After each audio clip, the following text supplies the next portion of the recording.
Ukážeme si, ako uvariť špagety. Do väčšieho hrnca si pripravíme dostatočné množstvo studenej vody, zapneme sporák a na strednom plamene necháme vodu zovrieť. Pred zovretím do vody pridáme soľ,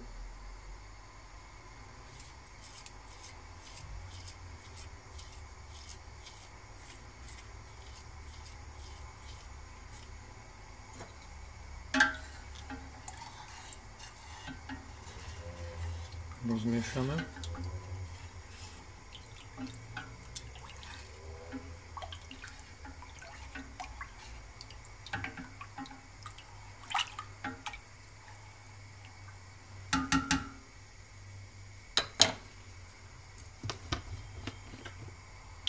A kvapku oleja.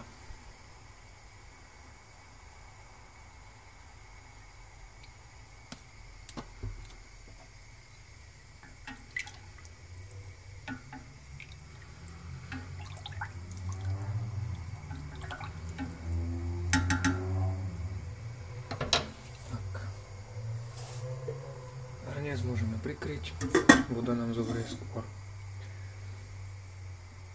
Cestoviny všeobecne sú vynikajúcim zdrojom energie pre športovcov, teda odporúčam jesť cestoviny buď pred športovým výkonom alebo po výkone.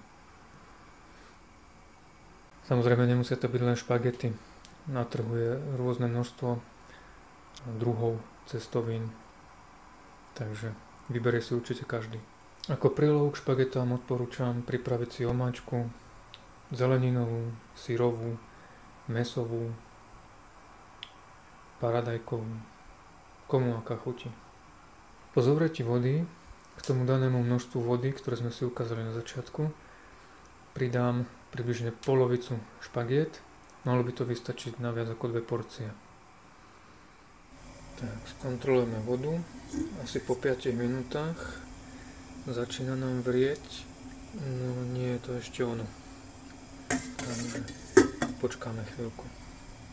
Tak, netrvalo to dlho, voda nám zovrela, tak budeme pridávať cestoviny. Ja mám rád špagety v dĺžke, v akej sú vyrobené, takže my sa trošku pohráme s tým. Ukážeme si, ako ich uvariť takto dlhé.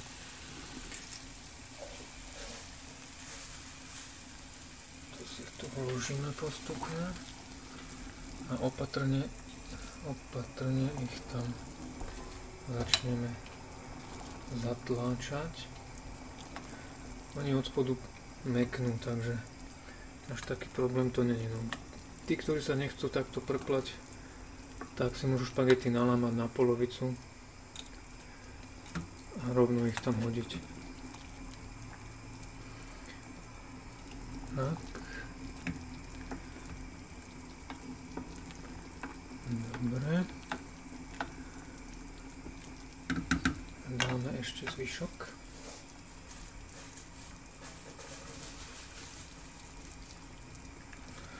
Šup.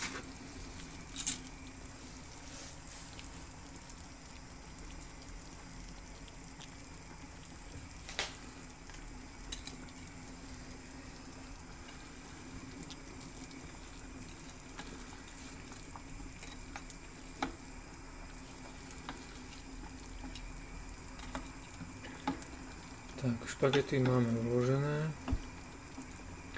Teraz ich necháme trošku zmeknúť. Stíšim plyn. Už sa to nemusí takto silno variť.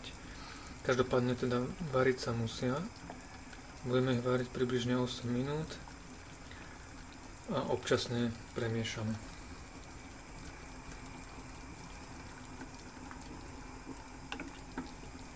Ja ich teraz premiešam prvýkrát. Opatrne, aby sa nepolamali.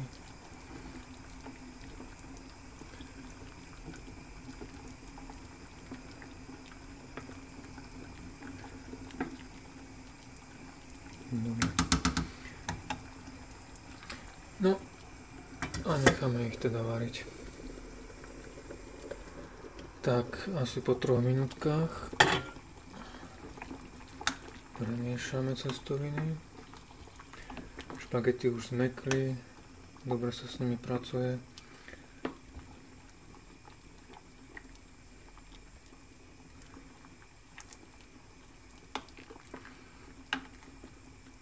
Fajn. A na jemnom plameni varíme ďalej. Prešlo približne 7 minút. Špagety som ešte priebežne párkrát miešal. A nastal čas vybrať nejakú vzorku. Vyberieme jednu špagetu, okoštujeme. Podľa toho potom zariadíme ďalšie varenie.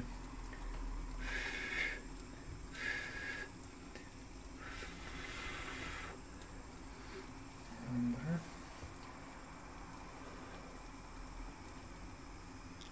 Tak, vzorka chutila vynikajúco. Myslím, že môže byť. Prešlo aj tých odporúčaných 8 minút. Špagety môžeme odstaviť. A pripravíme si cedítko. No, odstavené špagety teraz precedíme. Ja tu mám dve možnosti. Buď by som použil hrniec, v ktorom som to varil. Ten je takto upravený na cedenie. Či prikryť a predsediť. Upozorňujem na to, že teda z jednej strany bude vychádzať horúca pára, z druhej horúca voda, takže opatrne.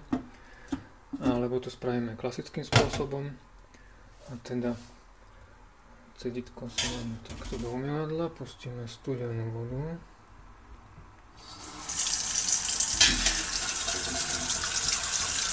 A špagety postupne prelejeme.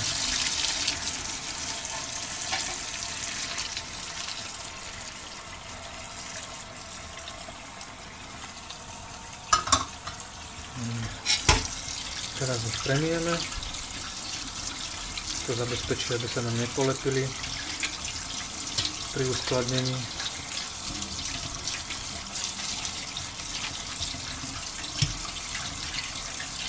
Studenou vodou samozrejme. Tak, to by mohlo aj stačiť.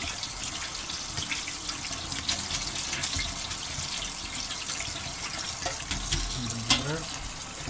Zastavíme. Špagety necháme odkvapkať. A zatiaľ si nachystáme misku. Špagety som nechal pár minút odkvapkať. A teraz ich presypeme do misky.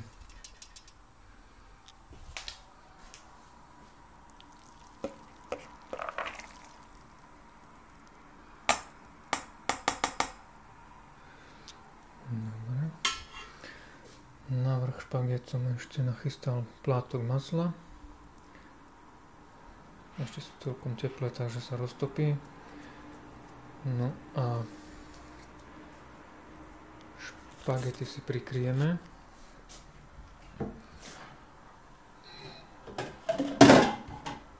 Takto. To ešte udrží teplo, maslo sa roztopí a môžeme podávať.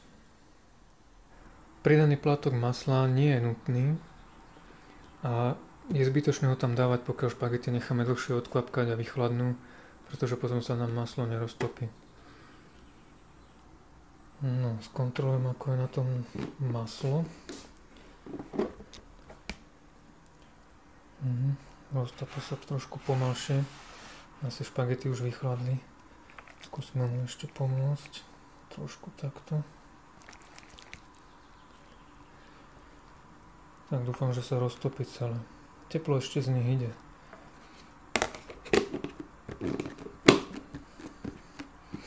Necháme ešte pôsobiť. Tak, maslo sa nám približne v priebehu 20 minút roztopilo. Ja som špagety ešte párkrát premiešal. Každopádne odporúčam radšej tenší plátok masla. Predsa len, ak sú špagety už príliš vychladené, tak sa maslo nemusí roztopiť. Tak, špagety máme hotové a prajem dobrú chuť.